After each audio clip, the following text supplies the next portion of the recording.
Hey guys, welcome back to the channel. Thanks for tuning in. Today's video we're going to go over what my PRS competition gun is.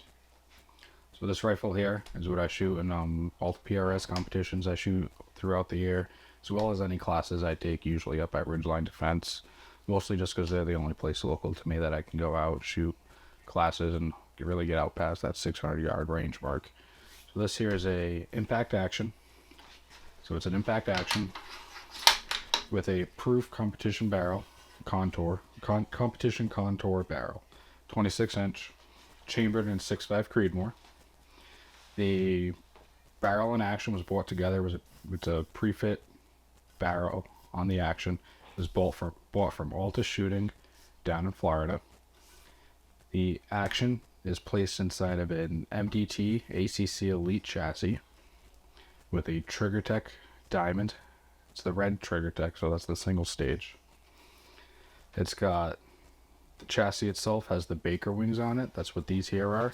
So I believe they add about 1.5 pounds to the chassis, and it makes the chassis a little bit wider. So when the gun's sitting on that shooting bag, you get a little bit more grip. For those of you that don't know, the chassis does have a integrated arc rail. That's how it's sitting in the tripod right now. So it's with the arc rail. Chassis is amazing. It's super rigid. It's got all sorts of adjustment here, from length of pull, cheek height riser. You can rise it up and down. You cant the butt pad. So you guys can kind of see the front of the gun now. So on the front, I do not live in a free state like many of you guys are. I'm rather jealous. So I do shoot with a muzzle brake. This is the Area 419 match brake on it. It's honestly amazing. I've had a couple of reels on the channel you guys can check out about it. It's, like I said, it's great. Also have the MDT SkyPod. This is the standard duty, I believe, so it's a single pull, but it's got the longer legs, unlike the PRS model. So it's got the full-size legs, single pull, does everything I need. Would I like a double pull? Yeah, but I really don't have a need for one. So, optic setup on the gun. It's the Badger C1 Max mount, 34mm mount. And then this is the Leopold Mark IV 6-24 with the PR2 mil reticle. So I do shoot a mil reticle. Love the PR2 mil. It's it has the Christmas tree in it, but it's not super busy. It doesn't have the wind dots. There's not a lot of distractions on the scope. I may upgrade to a Mark V with the PR3 in it, just so it's the tree, horizontal and the vertical, no Christmas tree on it, just so there's a cleaner optic, and you can spot your splash a lot better. So yeah, PR3 mil might be coming next, but we'll see. So far the PR2 has been great. The scope has the adjustable turrets, adjustable locking turrets for elevation and windage. It's not illuminated. I didn't really see the need for illumination for what I do. You really don't have a need for it, like I said. This is just a beer koozie that I cut the bottom off of. I throw it on here as a sunshade. It works in a pinch. Just stays on the rifle 98% of the time. I do have a MDT Send It level on it. I got to return this to 603 Armory because I borrowed it for a class and I never returned it to him. So I'll give that back to him this weekend. And then I do have a diving board on here with the Tango Fire 4000. I usually don't keep this on there for the matches. I threw it on there for a class I took because there was a lot of unknown distance stuff we were doing. So it was just a lot easier being able to turn it on, hit the laser button, laser my target, and get a firing solution. But generally this isn't on the gun for matches, just because sometimes you're shooting through like the cattle gates and you get pulling the gun in and out of shooting windows or ports, and potentially it could bang on something that just makes the gun a lot higher.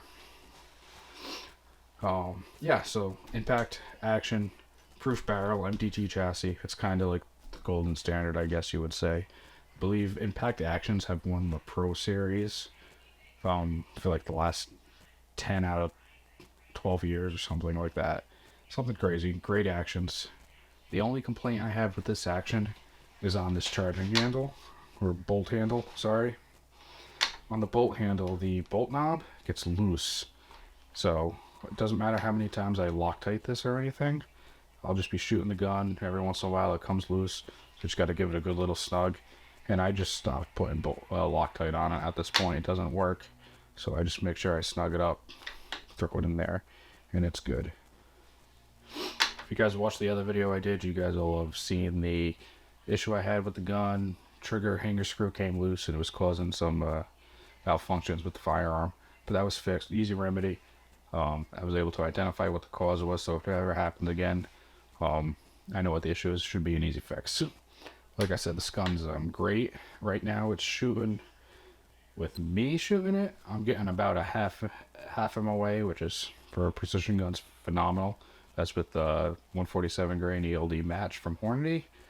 There are a lot of other guys shooting the same exact setup, like long range Larry Allen from Ridgeline. He shoots very similar setup, but he's shooting Eagle Eye, and he's shooting like 0.2 to 0.3 groups. So it's definitely a skill issue. I'm not as anywhere near as good a shooter as him, but hoping to get there. That's what this whole journey is about. And obviously the ammo plays a big part in that. I don't hand load Eagle Eye ammunition. If you're not familiar with it, it's probably the best factory ammunition you can buy. I use the word factory because you're not loading it yourself. You're buying it from someone, but it's hand loads is what it is. And like SDs on those are single digits, and your extreme spread is single digits. So like I said, great ammunition. But yeah, this gun shoots really well. It shoots way better than I can shoot. If you guys have questions, recommendations on anything I should change, add, maybe some other actions I should look into, I do want to get another action set up in like a 223 trainer, so it's a little cheaper to shoot. But yeah, if you guys have any comments, questions, drop them in the comment section below. Follow the Instagram. I'm really trying to get over 500 followers on that. It's Shutter and Scope. It'll be linked in the description of this video. So go follow me on Instagram, like some reels, like some photos, and hopefully we see you guys again soon. I have a couple more videos coming up. We'll be shooting a match this weekend up at Alderbrook, so there will be a match video on that. We'll see how that goes. Thanks very much, guys. Thanks for watching. Like, subscribe to the channel. Really appreciate it.